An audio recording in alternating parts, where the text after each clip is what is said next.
prosseguir na carta aos Hebreus e agora iniciando o capítulo 5. Então nós vamos ler dos versos 1 até o verso 10. Hebreus, capítulo 5, versos 1 até o verso 10. Está acompanhando aí, Samuel? Ok? Muito bem. Nos diz assim, Hebreus 5: Pois todo sumo sacerdote é designado dentre os homens, em favor dos quais é constituído nas coisas relativas a Deus, para que apresente ofertas e sacrifícios pelos pecados, capaz de se compadecer devidamente dos que erram por ignorância, porque ele mesmo também está rodeado de fraqueza. Por essa razão, ele deve oferecer sacrifício pelos pecados, tanto pelo povo, como também por si mesmo. Ninguém toma essa honra para si, a não ser quando chamado por Deus, como no caso de Arão. Assim Cristo também não glorificou a si mesmo para se tornar sumo sacerdote, mas sim aquele que lhe disse: Tu és meu filho, e hoje te gerei. E que também diz em outro lugar: Tu és sacerdote para sempre, segundo a ordem de Melquisedeque. Nos dias de sua vida, com grande clamor e lágrimas, Jesus ofereceu orações e súplicas àquele que podia livrá-lo da morte, e tendo sido ouvido por causa do seu temor a Deus, embora sendo filho, aprendeu a obediência por meio das coisas que sofreu. Depois de aperfeiçoado, tornou-se a fonte da salvação eterna para todos os que lhe obedecem, proclamado sumo sacerdote por Deus, segundo a ordem de Melquisedeque. Vamos orar, pedir a Deus discernimento e ensino, né? Nesse texto que parece tão complexo, mas não é, é simples. Vamos orar. Senhor, nós te agradecemos pela porção maravilhosa da sua palavra que nós acabamos de receber, e nós pedimos auxílio do céu para que todas as palavras que nós lemos sejam muito bem explicadas ao nosso coração, e nós só iremos entendê-las se nós tivermos vida vinda do Senhor e tivermos o Espírito Santo falando conosco ao coração. Então, meu Deus, fala conosco, glorifica seu nome, transforma-nos por sua palavra, nos dê uma visão mais gloriosa do nosso Senhor Jesus Cristo. E ao Senhor nós rendemos toda a honra, toda a glória, todo louvor e toda a adoração, em nome de Jesus. Amém. Irmãos, depois de alertar sobre os perigos da apostasia, e o autor, ele começa o livro falando largamente sobre esse assunto, ele nos mostrou na última mensagem como perseverar no caminho do céu. Então, ele falou sobre esse assunto tão importante que é a apostasia, mas também ele nos responde como é que nós perseveramos no caminho do céu. É claro que quando se fala tanto sobre um assunto tão sério quanto essa possibilidade da apostasia, é necessário que algumas respostas sejam dadas, e é necessário que um caminho seguro seja mostrado para que nós não sejamos aqueles que apostatam, e isso o autor já fez. Então, o que é necessário para que nós nos mantenhamos no caminho do céu? O autor nos diz: nós temos de nos expor à palavra de Deus, nós temos que olhar para o Senhor Jesus Cristo, temos que nos aproximar constantemente dele, da maneira como ele mostrou no final do capítulo 4, dos versos 14 a 16, e nós lemos na mensagem passada. Essa referência de Jesus como sumo sacerdote deve ter causado surpresa nos leitores originais dessa carta. Eles, quando ouviram a menção de Jesus Cristo como sumo sacerdote, eles devem ter ficado espantados, porque eles poderiam perguntar: como é que você pode referir-se a Jesus como sumo sacerdote E desde que a carta começou, essa já é a quarta vez que você faz isso, se referindo a Jesus como sumo sacerdote. Então, de que maneira que Jesus ele seria sumo sacerdote e como é que Jesus, eles poderiam perguntar, se qualifica para uma função tão elevada quanto a função de sumo sacerdote? Então, o autor ele passa a responder perguntas assim, e ao fazer isso, ele chega no ponto central da carta que ele está escrevendo. Então, o ministério de Cristo como sumo sacerdote é o tema mais destacado na carta aos Hebreus, e isso teve um impacto muito grande na vida dos primeiros leitores. Então, por que isso? Porque no judaísmo, o sumo sacerdócio era o ofício mais importante de todos. Então, os judeus, eles tinham em grande reverência a Arão, que foi o primeiro sumo sacerdote. E um dos maiores atrativos para que esses hebreus que haviam abraçado o cristianismo, estavam pensando em afastar-se do cristianismo, um dos maiores atrativos, ou uma das maiores tentações, para eles deixarem o cristianismo e voltarem para o lugar de onde eles tinham se afastado, era justamente esse ministério contínuo do sacerdócio que ainda acontecia em Jerusalém. Dentro de pouco tempo não haveria mais. Talvez depois de 5 anos que essa carta foi escrita, se ela foi escrita no ano de 65, e Jerusalém foi destruída no ano 70, o ofício dos sacerdotes encerrou ali com a destruição do templo. Mas enquanto essa carta foi escrita, enquanto eles consideravam a possibilidade de voltar para o judaísmo, um dos maiores atrativos que eles tinham era exatamente isso, esse ministério contínuo do sacerdócio que estava acontecendo no templo em Jerusalém.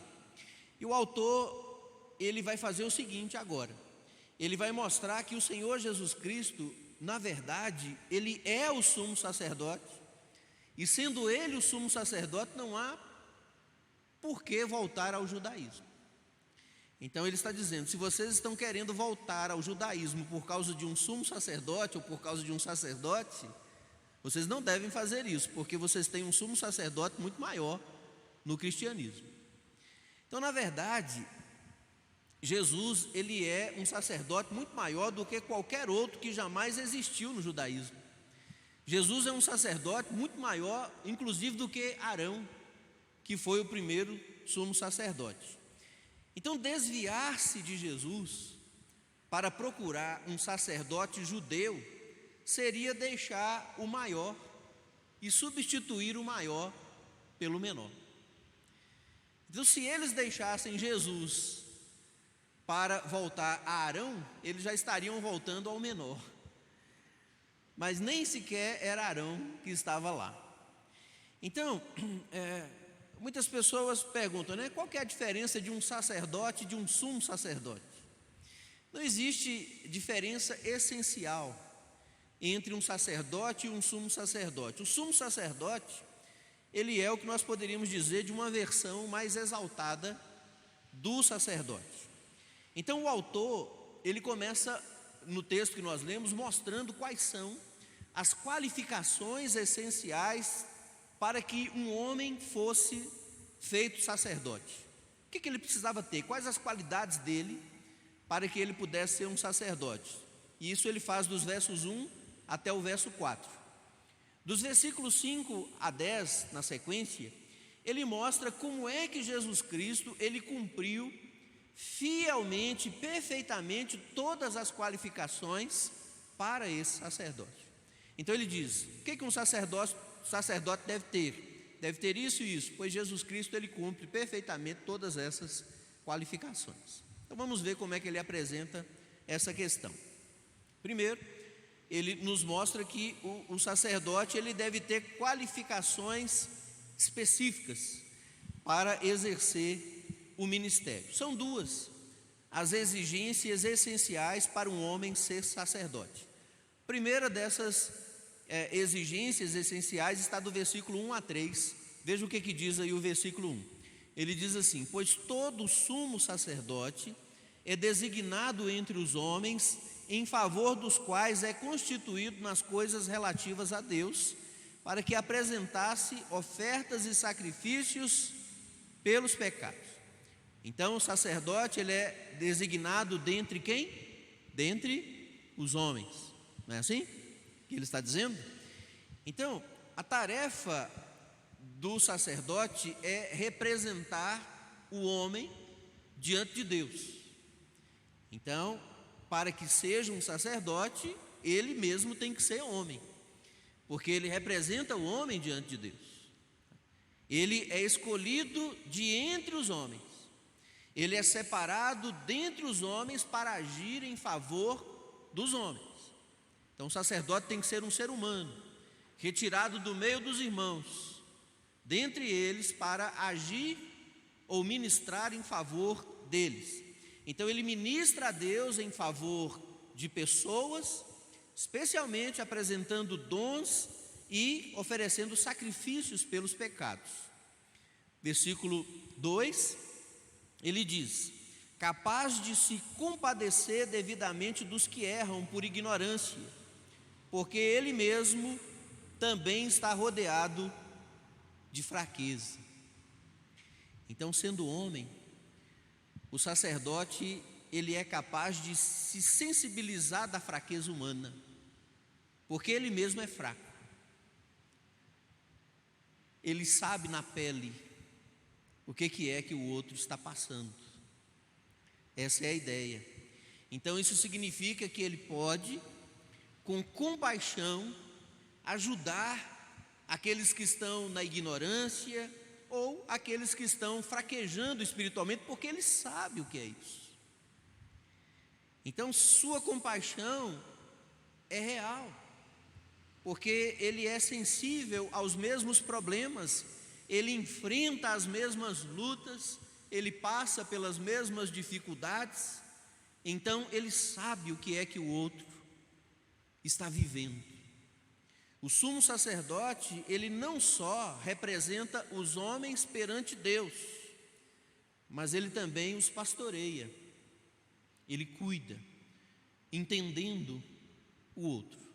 Então ele tem que ser tomado dentre os homens, ele está rodeado de fraqueza e por isso ele pode se compadecer. Agora veja o versículo 13, ele diz: por essa razão ele deve oferecer sacrifício pelos pecados, tanto pelo povo, como também por si mesmo. Ou seja, o sacerdote também era um pecador, assim como aqueles em favor de quem ele agia. Arão era um pecador, e ele agia em favor de outros pecadores. Então, quando o sacerdote oferece sacrifícios pelos pecados, ele deve oferecer esses sacrifícios tanto por si mesmo, para o perdão dos seus pecados, quanto pelos outros, para o perdão do pecado dos outros. Então a primeira qualificação do sacerdote é muito clara: a humanidade do sacerdote é essencial ao seu ofício.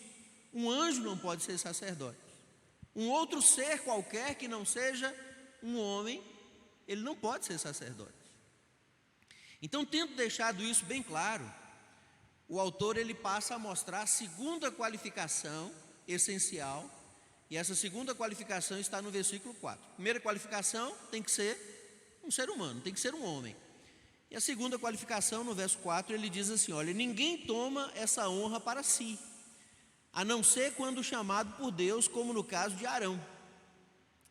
Então ninguém toma para si mesmo essa honra, ninguém decide por si mesmo que será um sacerdote. Não era assim que funcionava. Ninguém se levantava no meio de Israel e dizia: eu serei um sacerdote. Ninguém toma essa honra para si.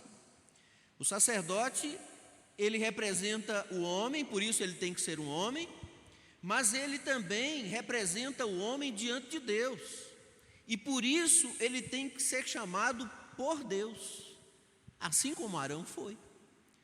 Ou seja, ele representa o homem, tem que ser homem, mas ele é chamado por Deus, porque ele representa o homem diante de Deus. Então Arão, ele não escolheu ser sacerdote. Não foi Arão que deu a ideia, não foi ele que se ofereceu, não foi ele quem se prontificou para ser um sacerdote. Ele não procurou esse ofício, ele não merecia esse ofício. Ninguém que exerceu esse ministério aqui na terra merecia ser um sacerdote. Outros procuraram tomar por si mesmo o ofício sacerdotal, como por exemplo os filhos de Corá, e nós sabemos muito bem o que aconteceu. Eles tiveram que encarar toda a ira do juízo de Deus, foram engolidos pela terra. Eles quiseram por si mesmos tomar essa honra para si. Então são essas as duas qualificações essenciais para ser um sacerdote: tem que ser tomado dentre os homens e tem que ser escolhido por Deus. A questão agora é: será que Jesus cumpre esses requisitos? Essa é a questão que o autor está colocando aqui. O autor, será que ele está certo de chamar Jesus de sumo sacerdote? E aqui, irmãos, nós começamos a entender a grandiosidade da humanidade de Cristo. Nós começamos a entender como que é importante Jesus Cristo ele ter se tornado um dia homem, tendo sido por toda a eternidade, sendo Deus por toda a eternidade. No que diz respeito a nós somos aperfeiçoados à medida que nós evoluímos, crescemos. Jesus teve que ser aperfeiçoado à medida que se humilhou para ser sumo sacerdote, porque como Deus ele não podia ser. Entende essa questão? Como que o plano de Deus é perfeito e é bonito? Então, o autor agora, ele vai mostrar que Cristo, ele cumpre perfeitamente essas duas qualificações. Primeiro, é curioso que primeiro ele vai tratar da segunda qualificação, nos versos 5 e 6, que ele foi designado por Deus.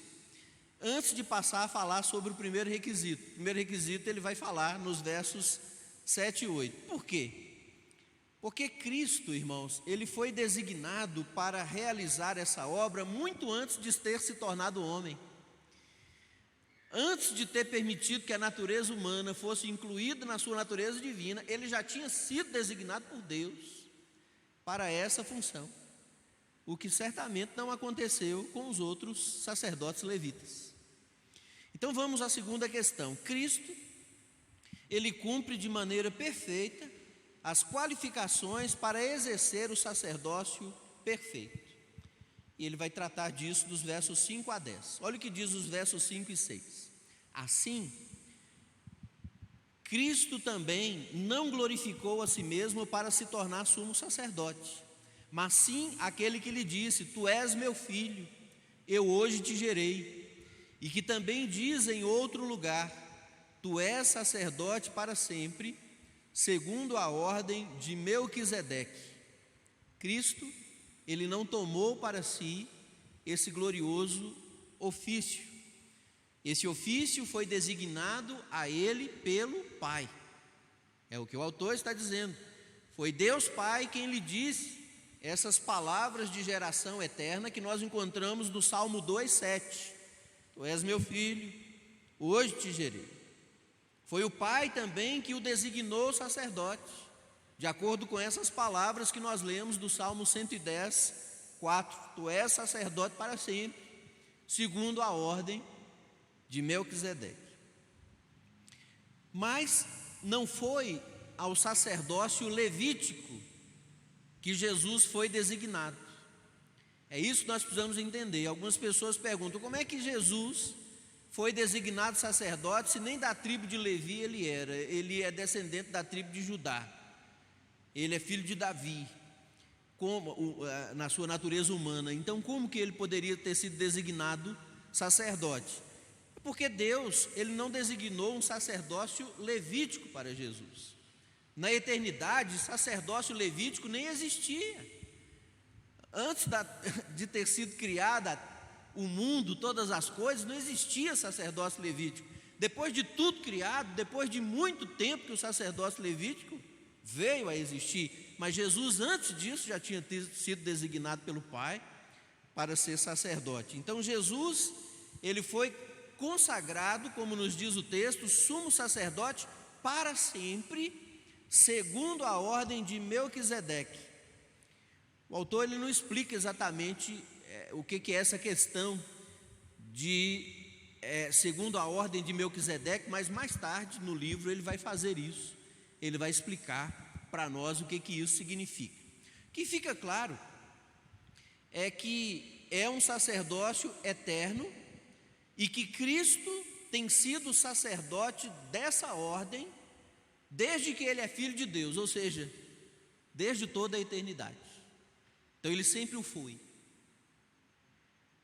Então, assim sendo, ele preenche claramente o segundo requisito do sacerdote, que é ter sido designado por Deus. Ele é sacerdote porque ele foi designado por Deus quando? Desde a eternidade, desde que ele é filho. E como ele é o eterno Filho de Deus, o Deus Filho, então ele sempre foi designado sacerdote. Ele preenche o segundo requisito. Foi Deus que o designou, não foi ele que tomou para si a honra. É isso que o autor está nos mostrando. O que dizer do segundo requisito? Que ele deveria vir dos homens, ou ele deveria ser escolhido dentre os homens. Olha o que nos diz os versos 7 e 8.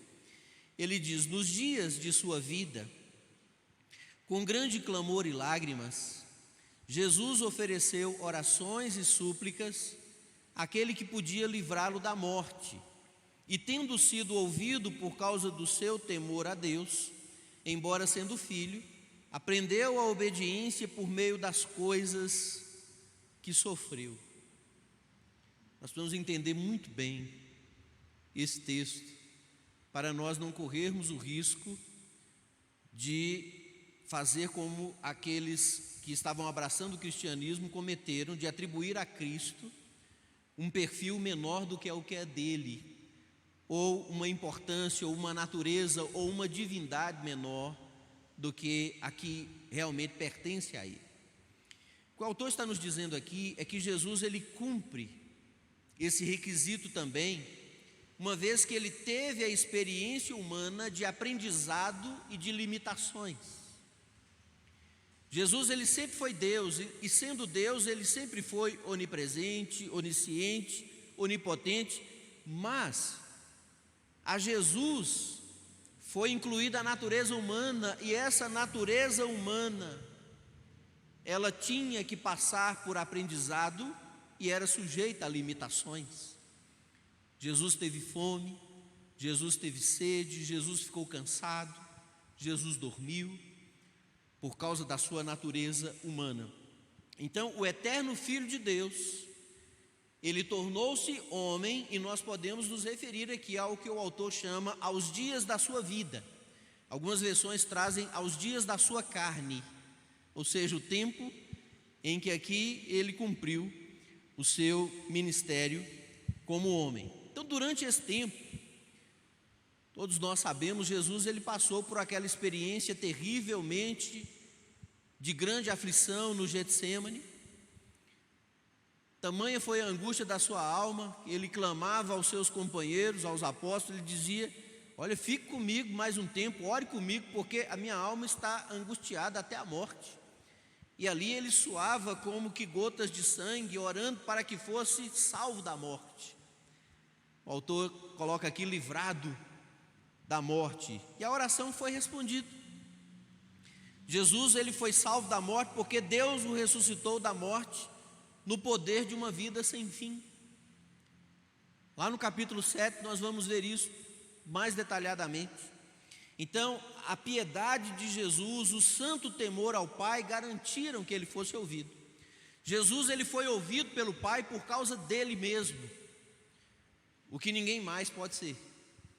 Nós, quando somos ouvidos pelo Pai, nós não somos ouvidos por causa de nós mesmos, nós somos ouvidos por causa de Jesus. Mas Jesus ele foi ouvido por causa dele mesmo, e Deus o ouviu, o Pai o ouviu. Então é isso mesmo que o autor está dizendo aqui: o eterno Filho de Deus, ele passou por essa experiência como homem. Ele não fraudou o teste a que foi submetido agindo como Deus. ele foi submetido, ele passou por isso como homem, e por meio dessa experiência, o autor disse que ele aprendeu a obediência de uma maneira que de outra forma ele não teria aprendido. Obrigado, Arthur. Como é que ele iria aprender a obediência de um servo, sacerdote humano, se não tivesse se tornado homem? Se ele tivesse feito isso como Deus? Isso que o autor está nos mostrando. Ele está nos ensinando que o horror da cruz provou a obediência de Cristo ao limite. Imagine o que é ter todo o poder nas mãos. Se ele simplesmente abrisse a boca, exalasse o hálito da sua garganta, se ele quisesse com isso, ele teria matado todos os seus inimigos.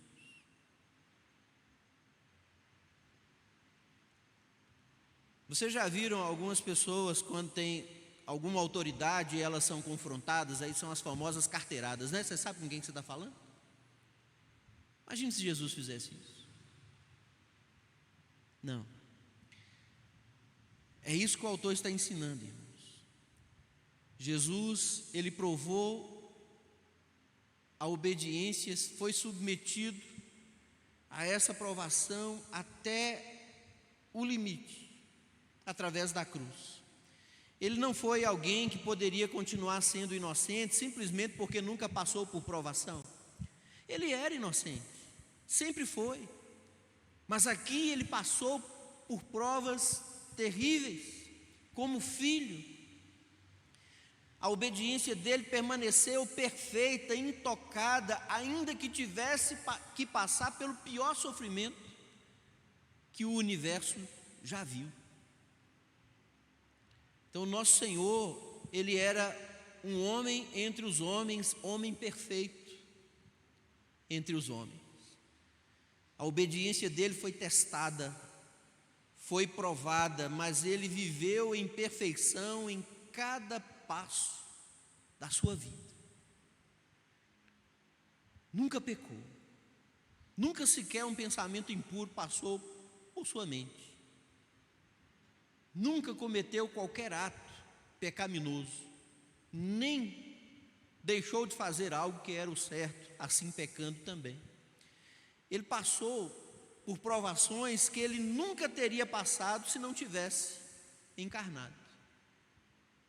Então, para passar por isso, para saber na pele o que eu e você sentimos, Jesus teve que se fazer homem e aprender a obediência, coisa que ele não poderia ser se não tivesse se tornado homem.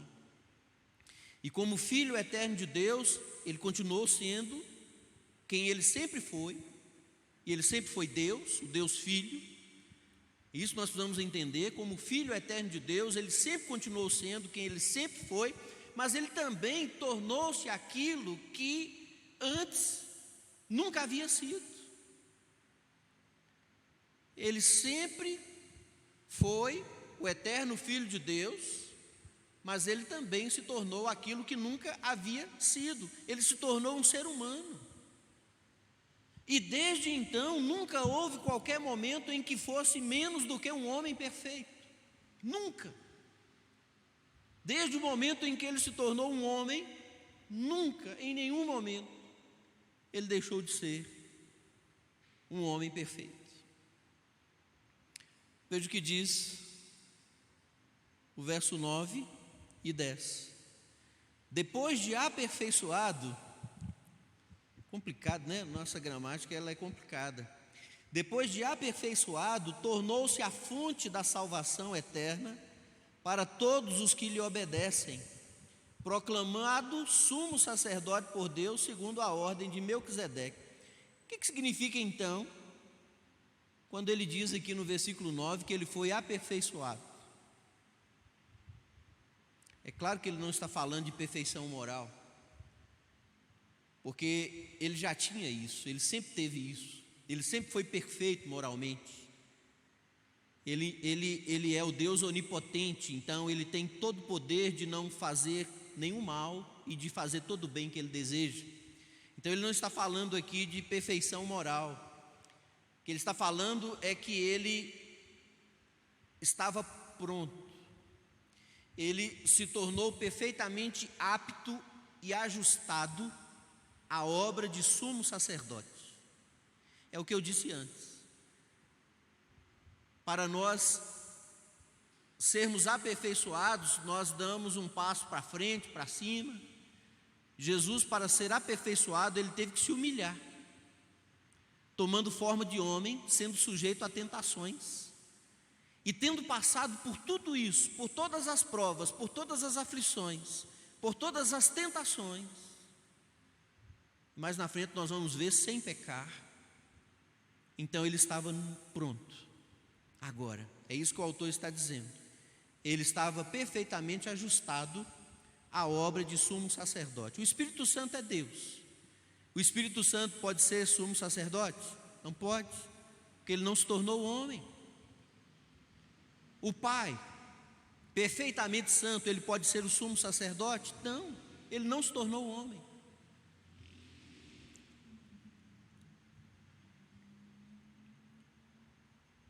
E porque ele estava assim, apto e pronto, Jesus, ele torna-se para todos quantos lhe obedecem o autor da salvação eterna. É por isso que só há salvação em Cristo, nesse Cristo da Bíblia, não num Cristo inventado, não num Cristo diferente. É nesse Cristo que é Deus perfeito, mas que se tornou homem perfeito também. O Filho eterno de Deus, ele torna-se homem, ele continua sendo homem até o fim. Ele é aquele que foi designado por Deus a ser, olha o que o texto diz, sumo sacerdote para sempre, segundo a ordem de Melquisedeque. Existe um homem glorificado no céu, que é sacerdote eterno, e você vai vê-lo no céu. É a ele que você vai ver quando você entrar na glória. Irmãos, ao longo da história, muitos homens se tornaram sacerdotes por algum tempo. Nós vemos os sacerdotes sendo sucedidos por outros, vemos um dentre eles sendo o sumo sacerdote. Nos dias de Jesus, nós tínhamos Caifás, Anás, que eram eleitos sacerdotes durante aquele período. Porém, todos os homens que foram feitos sacerdotes eram pecadores, todos. Mas existe alguém que se tornou homem, e é homem perfeito, que desde a eternidade foi designado para um sacerdócio eterno.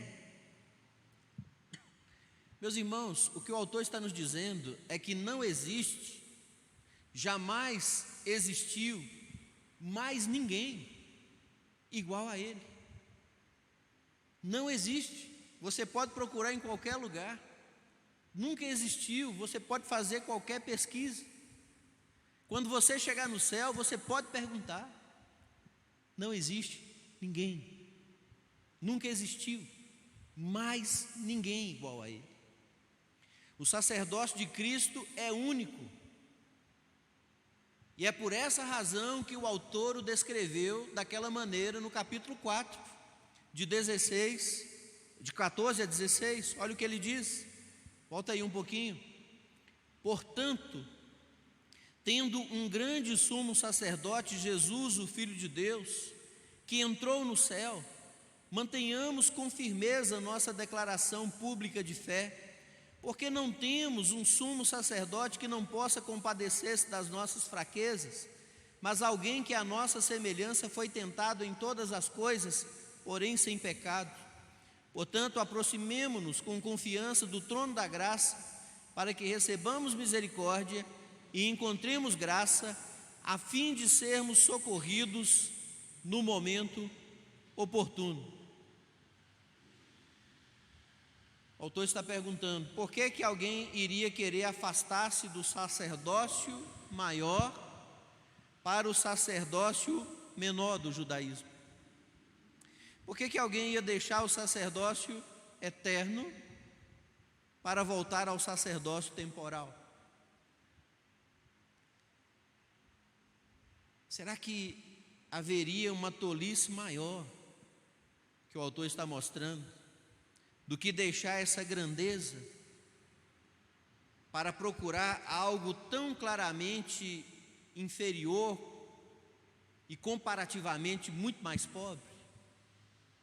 Será que não é muita insensatez? É o que o autor está dizendo.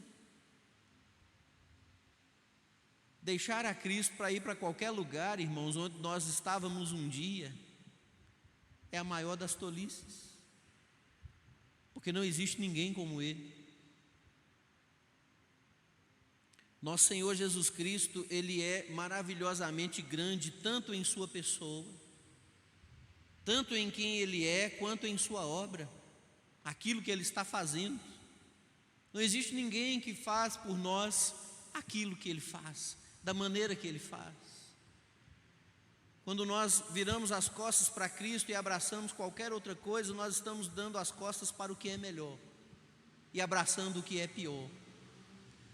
Quando nós trocamos a Cristo por qualquer outro deleite ou prazer, nós estamos trocando aquilo que é o maior dos deleites, o maior dos prazeres, por algo infinitamente menor. Quando nós deixamos a Cristo por causa do mundo, como Demas fez, nem foi para voltar ao judaísmo. Paulo diz que Demas o abandonou por amar o presente século. Eu fico pensando no mundo dos dias de Paulo. Ele tinha seus atrativos, mas o que se dirá de nós no mundo que nós vivemos hoje, que as ofertas são tão maiores? Não são? Tantas opções que se tem, mas se nós deixarmos a Cristo, nós estamos virando as costas para o que é eterno, o sacerdote eterno que nos representa diante de Deus, que nos permite ser ouvidos por Deus, que abriu o nosso caminho para Deus, que está ao lado do Pai, intercedendo por nós. É como se Ele dissesse assim: Pai, por minha causa, ouve eles. Então nós só somos aceitos pelo Pai quando nós somos olhados através de Cristo. Nós só somos ouvidos pelo Pai, nossas orações só podem chegar e ser ouvidas pelo Pai quando elas são oferecidas por causa de Cristo. É por isso que nós sempre oramos em nome de Jesus. E nós nunca deveríamos encerrar uma oração sem mencionar esse nome, porque é por causa dele.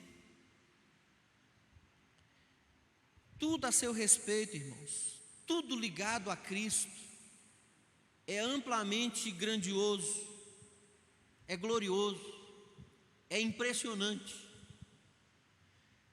Como é que nós podemos não nos impressionar com Jesus?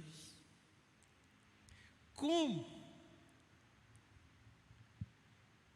que nós podemos ver outras coisas como sendo mais gloriosas do que Jesus e mais grandiosas do que Ele?